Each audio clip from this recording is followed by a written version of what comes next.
Nah, kali ini Ibu akan mengajak kalian untuk mempelajari lebih lanjut lagi pada tema 2, udara bersih bagi kesehatan, subtema 1, cara tubuh mengolah udara bersih, pembelajaran 1. Simak baik-baik penjelasan dari Ibu ya anak-anak. Nah, baiklah anak-anak, pada pembelajaran yang pertama ini kita akan belajar mengenai kata tanya. Nah, kata tanya adalah kata yang digunakan sebagai penanda pertanyaan dalam sebuah kalimat tanya. Nah, kata tanya sendiri anak-anak itu ada 6. Jadi ada apa, siapa, kapan, di mana, mengapa, dan bagaimana. Nah, masing-masing katanya ini anak-anak memiliki fungsi yang berbeda-beda sesuai dengan kalimat tanya yang ingin ditanyakan.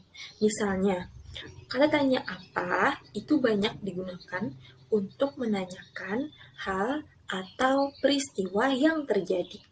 Nah, contohnya misalnya, apa yang sedang terjadi, Benny? Seperti itu. Itu contoh kata tanya apa. Lalu, kata tanya siapa. Nah, kata tanya siapa sering digunakan untuk menanyakan orang. Nah, kalau kita menanyakan orang, maka kita bisa menggunakan kata tanya siapa di awal kalimat tanya.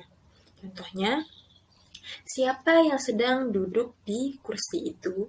Nah, di situ kan kita menanyakan orang ya, orang siapa yang duduk gitu di kursi tersebut. Nah, lalu yang ketiga itu adalah kapan. Nah, kata tanya kapan digunakan untuk menanyakan waktu.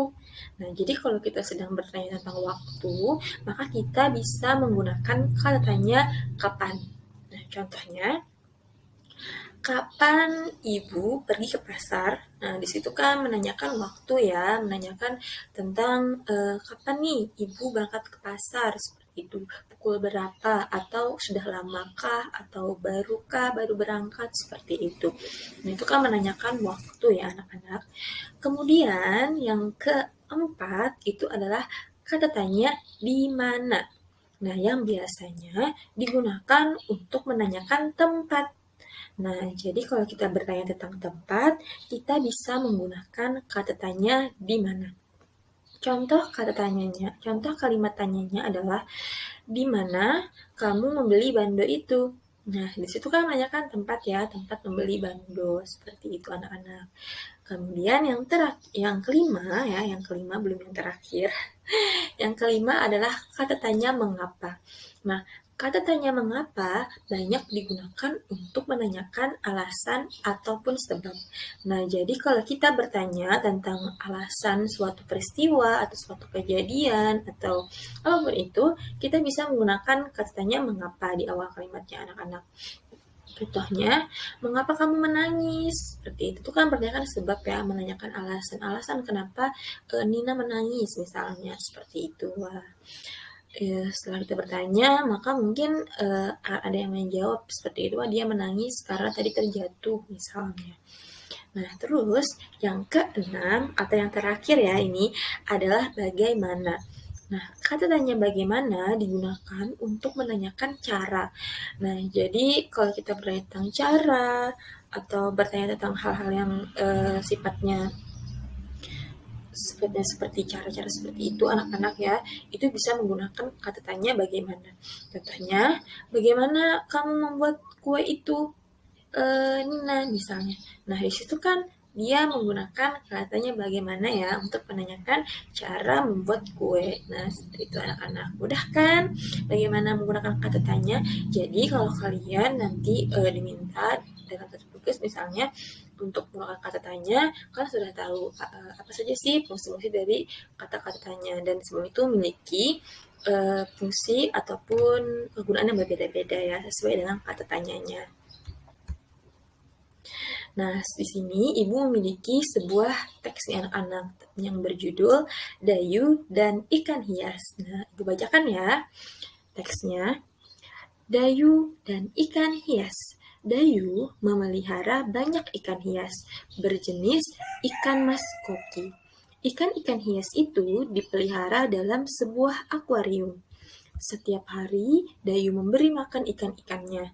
Dayu juga rutin membersihkan akuarium, lalu mengganti airnya seminggu lalu mengganti airnya dengan air bersih.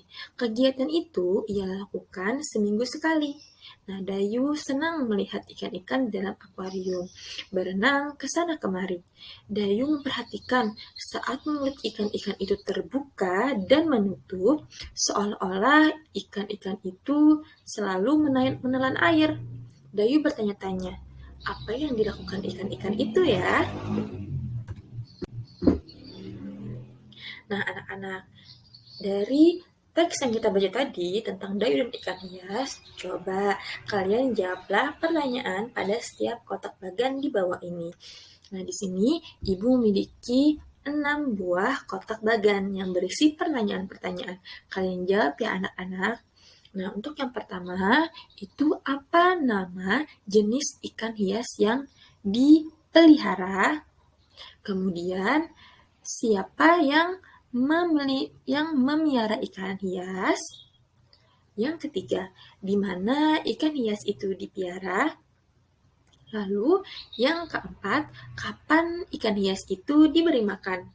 Nah, lalu yang kelima, kapan akuarium dibersihkan?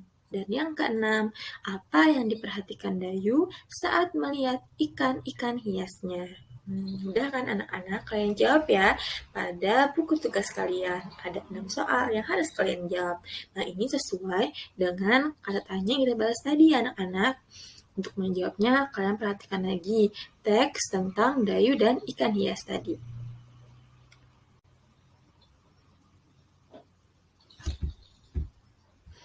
Nah, lalu anak-anak, tadi kan kita sudah melihat ya, sudah membaca dan juga mengerjakan soal tentang Dayu dan ikan hias. Nah, di situ kan tadi katanya kenapa ikan-ikan itu selalu membuka dan menutup mulutnya, seolah-olah dia sedang menelan air. Nah, anak-anak, tahu tidak kenapa? Ada yang tahu? Nah, sebenarnya anak-anak, ikan-ikan hias itu kenapa mulutnya membuka dan menutup saat dia berenang? Itu karena si ikan-ikan tadi sedang bernapas. Iya, dia sedang bernapas. Jadi dia sedang menghirup oksigen yang ada di dalam air.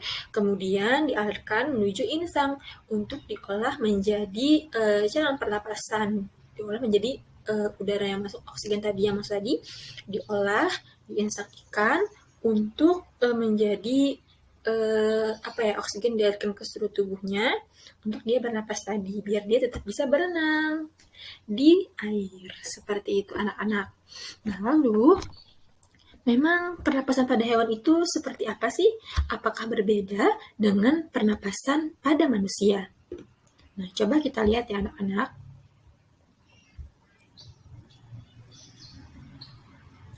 Pernapasan pada hewan.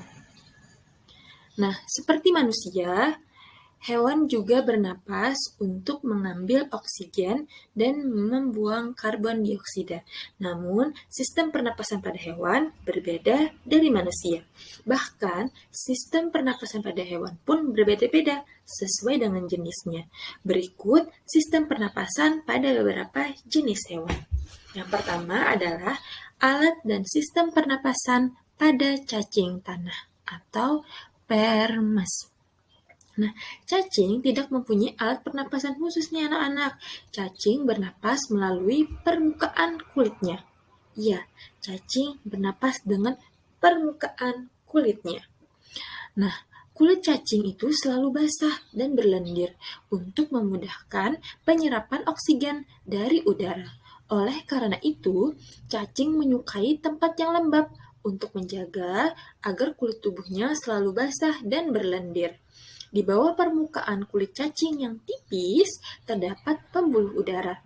Saat udara masuk melalui kulit, oksigen diikat oleh darah. Pada darah cacing terkandung hemoglobin sehingga mampu mengikat oksigen. Oksigen yang diikat oleh hemoglobin lalu diedarkan ke seluruh tubuh. Zat sisa pembakaran berupa karbon dioksida dan uap air dikeluarkan dari tubuh juga melalui permukaan kulit.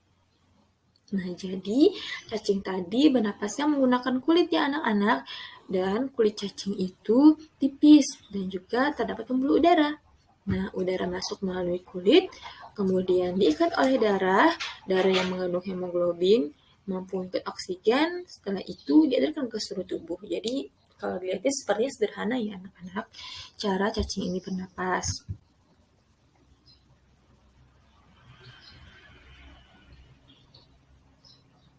Nah, lalu alat dan sistem pernapasan pada serangga atau insekta.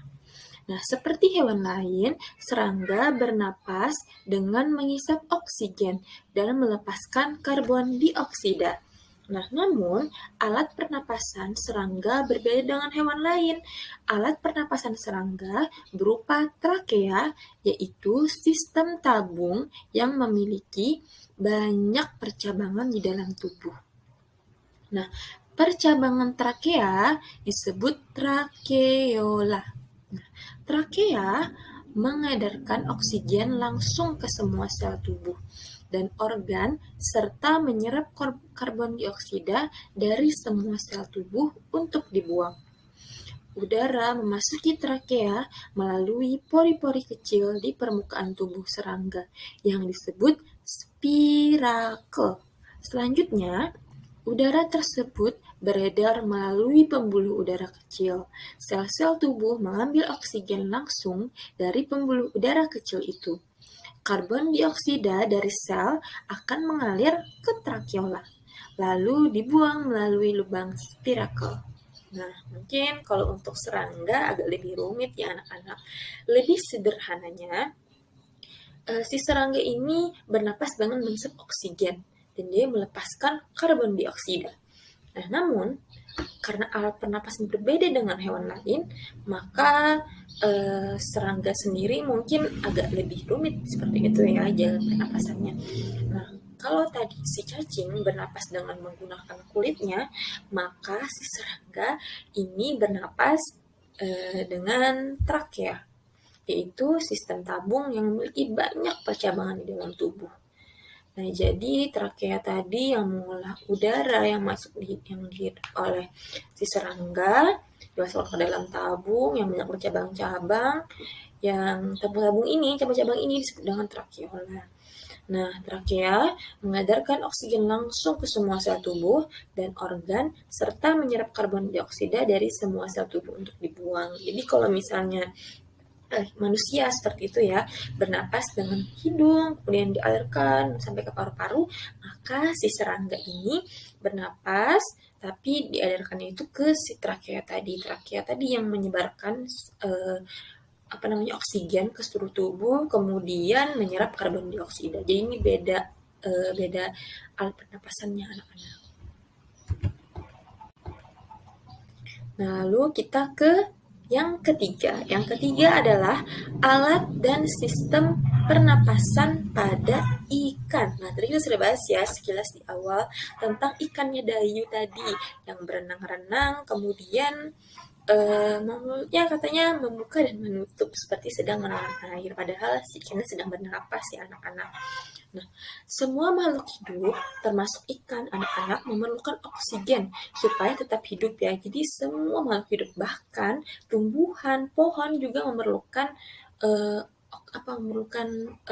oksigen dan juga karbon dioksida seperti itu untuk kelangsungan hidupnya. Nah, pengambilan oksigen ini melalui proses pernapasan yang melibatkan organ pernapasan.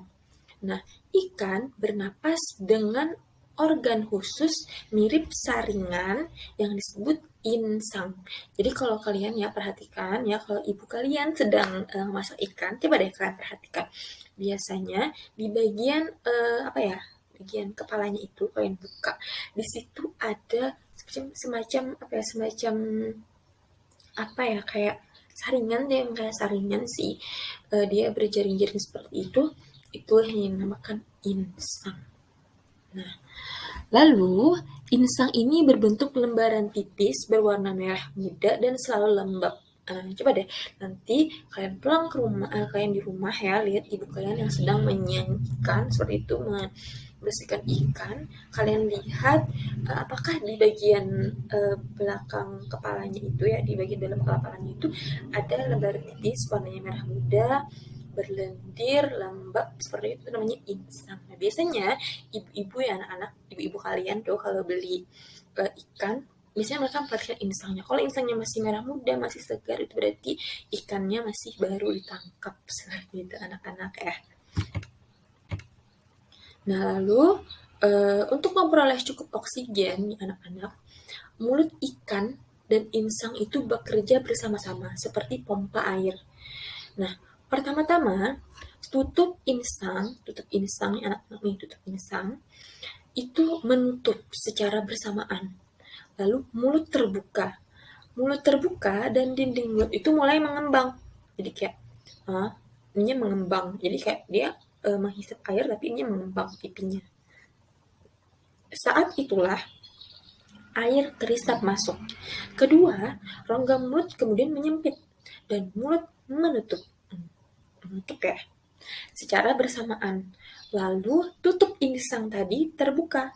Akibatnya, air keluar dari mulut dan melewati insang.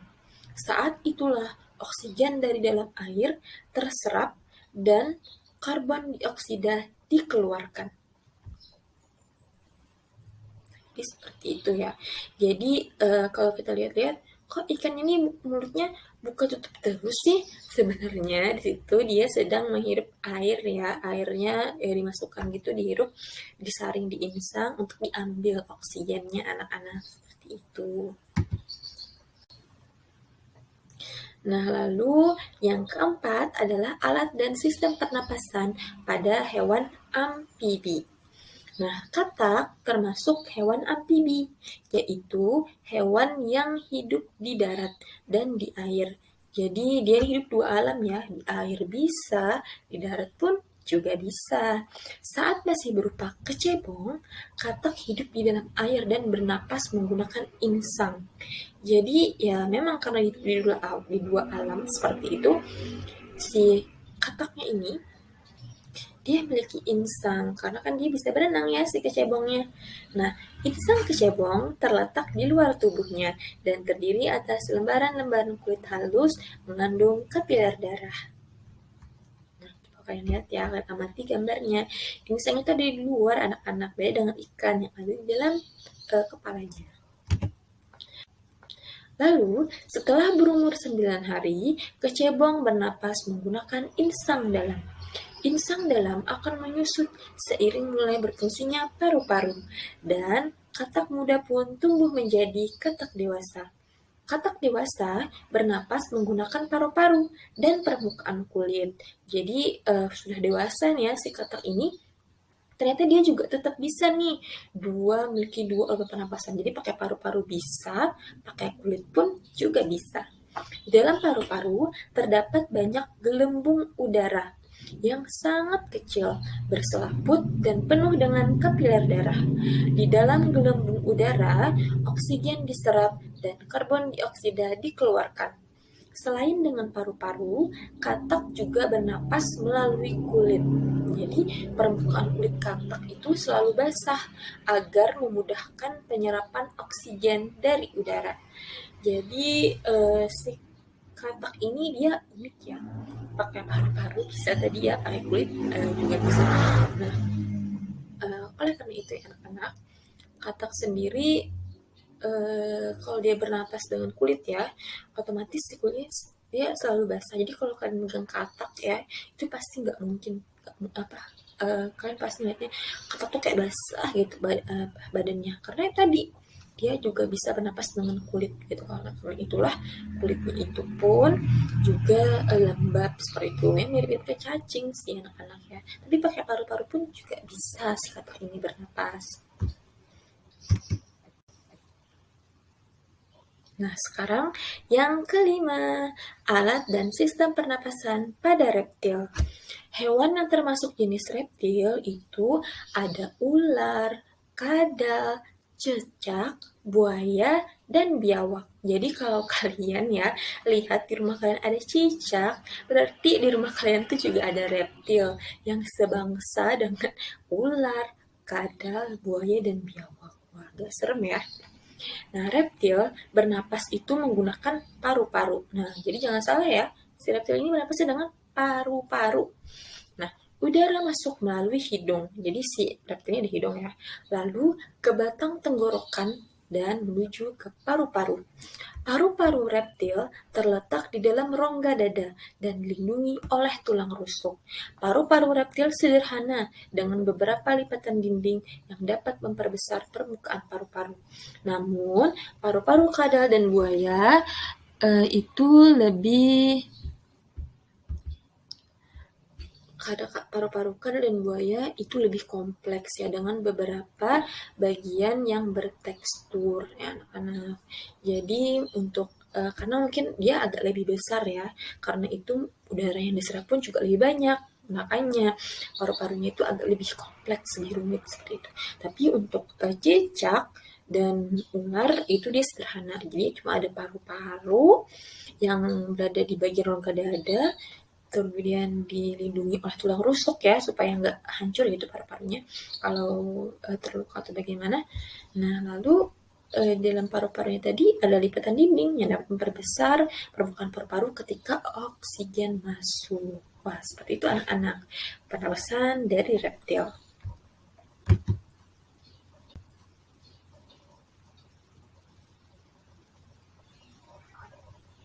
Nah, alat dan sistem pernapasan pada burung atau alpes. Nah, burung itu bernapas dengan sepasang paru-paru. Nah, paru-paru burung terletak di dalam rongga dada. Nah,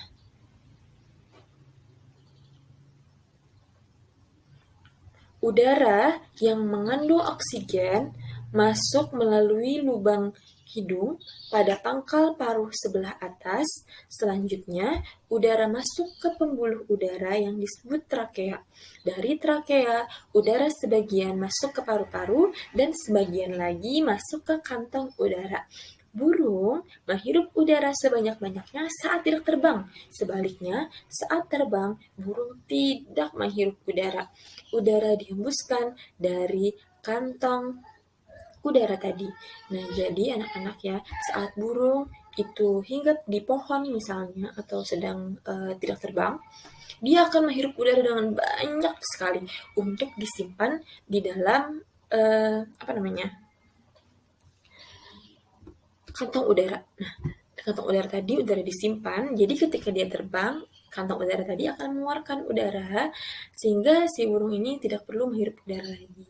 Jadi ya sistemnya kayak kita misalnya pengen apa namanya bernapas di air, kita hirup dulu kan apa namanya udara sebanyak-banyaknya, kita hirup sebanyak-banyaknya, kemudian saat di air ya udah kita tinggal keluarkan aja udara dari kantong tadi gitu untuk bernapas. Seperti itu juga burung, makanya dia punya sepasang paru-paru. Wah hebat juga ya si burung ini.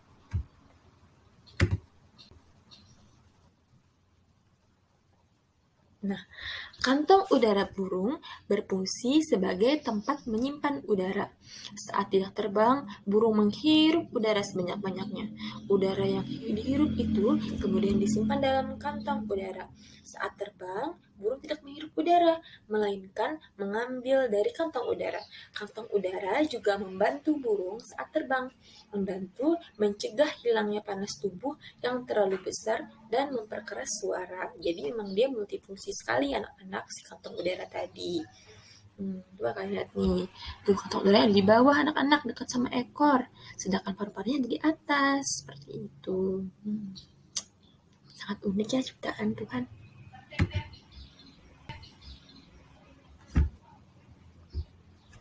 Oke, alat dan sistem pernapasan pada mamalia. Nah, mamalia adalah jenis hewan yang menyusui anaknya. Ada dua jenis mamalia, yaitu mamalia darat dan mamalia air. Mamalia darat itu misalnya kambing, sapi, kerbau, dan kuda. Mamalia air itu misalnya paus, duyung, dan lumba-lumba. Nah, duyung di sini maksudnya bukan mermaid ya, tapi ikan duyung. Gitu. Kalau kalian eh, bisa kalian lihat-lihat gitu ya, searching di Google untuk lihat seperti apa sih wujud ikan duyung. Nah, lalu anak-anak, nah, alat pernapasan mamalia darat terdiri atas hidung, pangkal tenggorok, batang tenggorok, dan paru-paru. Nah, perhatikan gambar organ pernapasan kuda berikut. Nah, kalau kalian lihat ya anak-anak, di sini ada hidung ya, jadi kudanya ada hidungnya. Jadi udara itu masuk melalui hidung, kemudian menuju ke trakea. Dari trakea lalu masuk ke paru-paru. Nah, di paru-paru tadi sudah ada bronkiolus serta alveoli yang mengolah si oksigen ini, si karbon dioksida ini untuk diambil oksigennya seperti itu. Nah, setelah itu diedarkan di oksigennya ke seluruh tubuh. Ini mirip-mirip ya dengan manusia yang juga menghirup udara melalui hidung untuk diambil oksigennya dan dibuang karbon dioksidanya. Seperti itu juga ada paru-paru gitu ya di manusia, sehingga dalam paru-paru itulah si udara tadi diolah sedemikian rupa hingga dapat diambil oksigennya untuk didakan ke seluruh tubuh kita. Nah, manfaat dari oksigen itu macam-macam ya. Banyak sekali manfaatnya untuk tubuh kita. Seperti itu anak-anak.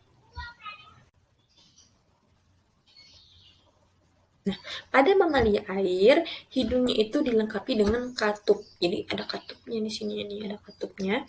Saat mamalia tersebut menyelam, katup akan menutup. Sebaliknya, saat mamalia tersebut muncul ke permukaan air, katup akan terbuka. Saat itulah mamalia air tersebut akan menghirup oksigen serta mengeluarkan karbon dioksida dan uap air. Jadi ini sistemnya mirip-mirip kayak si burung tadi ya. Kalau di air, maka sirupnya akan menutup nih. Soalnya kan dia napasnya kan udara ya. Jadi biar gak kehirup air gitu hidungnya, katup hidungnya itu ada katupnya tutup tuh hidungnya. Tapi ketika dia bergerak ke permukaan air, pelan bernapas, maka katupnya akan membuka dan mengambil oksigen sebanyak-banyaknya serta mengeluarkan karbon dioksida yang sudah diolah di dalam tubuhnya. Seperti itu anak-anak. Nah, lalu anak-anak, di sini Ibu punya tugas lagi nih untuk kalian.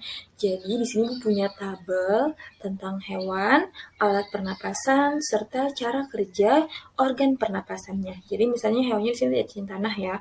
Cacing tanah tadi kan alat pernapasannya apa? Ayo coba kalian ingat. Apa tadi? Ya, betul. Permukaan kulit. Nah, lalu cara kerja organ pernapasannya seperti apa? Di sini aku kasih contoh ya. Tadi katanya udara masuk melalui kulit. Kemudian oksigen diikat oleh darah. Nah, serta setelah diikat oleh darah, hemoglobin di darah mengedarkan oksigen ke seluruh tubuh. Nah, begitulah cara kerja organ pernapasan pada cacing tanah. Nah, selanjutnya di sini ada serangga, ikan, amfibi, reptil, burung, dan mamalia. Nah, coba kalian cari, kalian lihat-lihat lagi ya di bahan bacaan yang sudah tadi Ibu jelaskan juga. Alat pernapasannya apa saja dan cara kerja organ pernapasan seperti apa. Kalian tuliskan pada tabel berikut ini ya anak-anak. Paham? Paham ya? Nah, itu dia penjelasan Ibu mengenai katanya serta juga sistem pernapasan pada hewan. Semoga kalian memahaminya anak-anak. Sampai jumpa di video-video pembelajaran berikutnya. Dah. Assalamualaikum warahmatullahi wabarakatuh.